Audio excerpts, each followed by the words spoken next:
Okay, hello.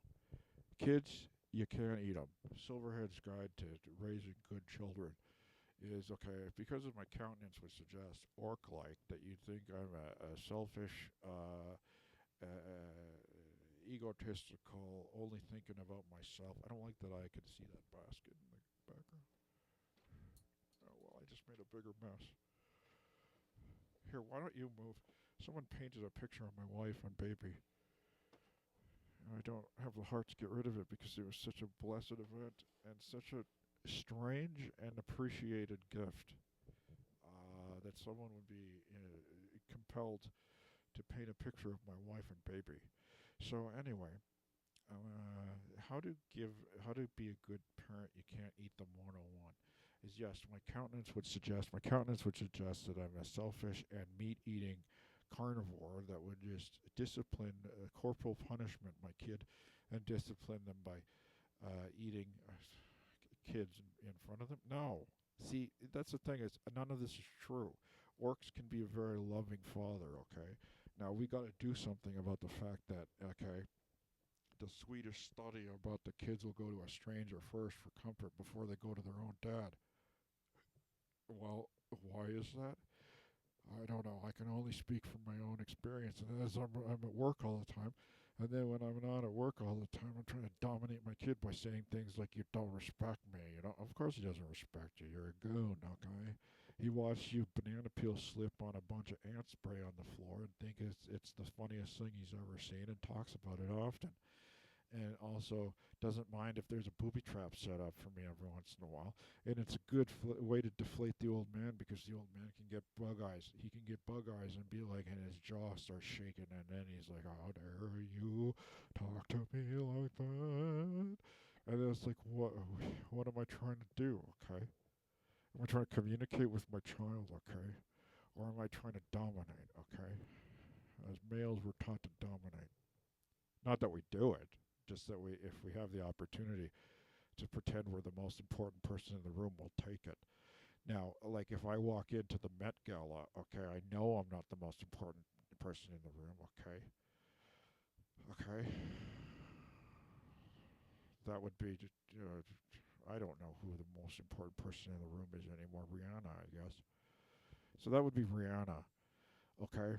And I know that, so I'm not going to try and one up her. But if I'm in a situation where I think I can outstatus a bunch of little kids, you know I'm going to take it because I'm weak that way.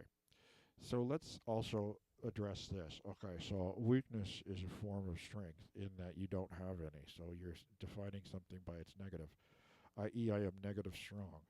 But using labeling words like I am means that you are cementing that thing in your subconscious. Okay, sometimes I act like a, not I am a, because we're not anything, okay? We're not anything except for, a divine being experiencing itself through multiple facets and manifestations, okay, at the same time, okay? There's no such thing as a linear time. So pretty much what that means is your kid has already graduated from high school, even though they're 7 and they end up going to college like Doogie Howser. Okay, so Doogie Howser went to college and then he became a famous actor, and then he was in How I Met Your Mother, not my mother, not your mother, but the mother of the show, which I don't recall if they ever resolved that in a satisfactory situation. But there was also How I Met Your Father, but no one gave a shit about that one. So anyway, it's kind of like the '80s show. So there's a lot of DNA between How I Met Your Father and the '80s show, and after MASH. Okay, no one cares about those guys. They're not in the Korean War anymore. So, and plus there was already the unofficial sequel of Saint Elsewhere, where Howie Mandel would uh, blow up a latex glove and put it on his head, and he looked like a rooster. So, in summary, being a dad is difficult, and it's the hardest thing I've ever had to do. And dealing with my anger 24/7 means I'm not the happy-go-lucky guy that my wife met. I'm always brooding at something. I'm perching somewhere on a perch, brooding and pruning my feathers. I mean, pruning my feathers, grooming my feathers. There's a word for it. I don't remember what it is, but So there's a lot of anger and defining itself by its negative, lack of happiness, defining happiness by its negative anger. Is that this? Okay, is that the opposite, or it's the blue to the orange, and the purple to the green? It's not complementary colors; it's contrasting colors, conflicting colors. So anyway, the point is, if you've been to art school, can you drop me a line and let me know why Lex Luthor is always purple and green? Is that because it's discordant? And and I'm also purple. I'm also purple and green. I'm also purple and green. So being a dad's hard, and that's you can't eat them. And stop trying to the yeller you loud. Okay, the worse it gets.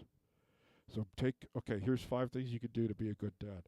1, take a deep breath. 2, get some sleep. 3, eat a snack. 4, indulge in that passion project of yours so you don't think about it all the time. Like, I wish my kid would brush his teeth so I can go write my novel. Just try a variation of your novel. Like, doodle on a piece of paper, make videos in your basement, or steal time from work and do your hobbies and interests there. Like needlepoint, loom weaving, they're like, why did you bring this loom into your cubicle? And I said, where's your desk? And I said, well, I've found a new way to encode information, like the Apollo 13 astronauts. I'm going to loom it, okay, and then send it via inter-office envelope mail, okay, and then yeah, but how are we supposed to fucking read that? They said, how are we supposed to read that? It's not It's not words. It's not letters. It's not the alphabet. It's a bunch of dots and dashes.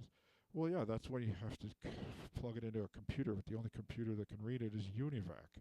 Okay, and UNIVAC doesn't exist anymore except as a machine ghost somewhere in the Pentagon.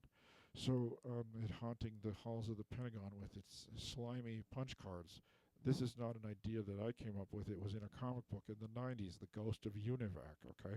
And they would find these punch cards and they would have slime all over them, okay? Because Ghostbusters really popularized the idea of ghosts and slime. So the point is, okay, that you can use some work time to pursue your hobbies and interests. And then when you get home, you're not like, oh, I wish I was working on my Minecraft house because you're playing Minecraft at work, okay? And I think your boss will be okay with that because they want to see a well-rounded individual. Plus, they care about your kids.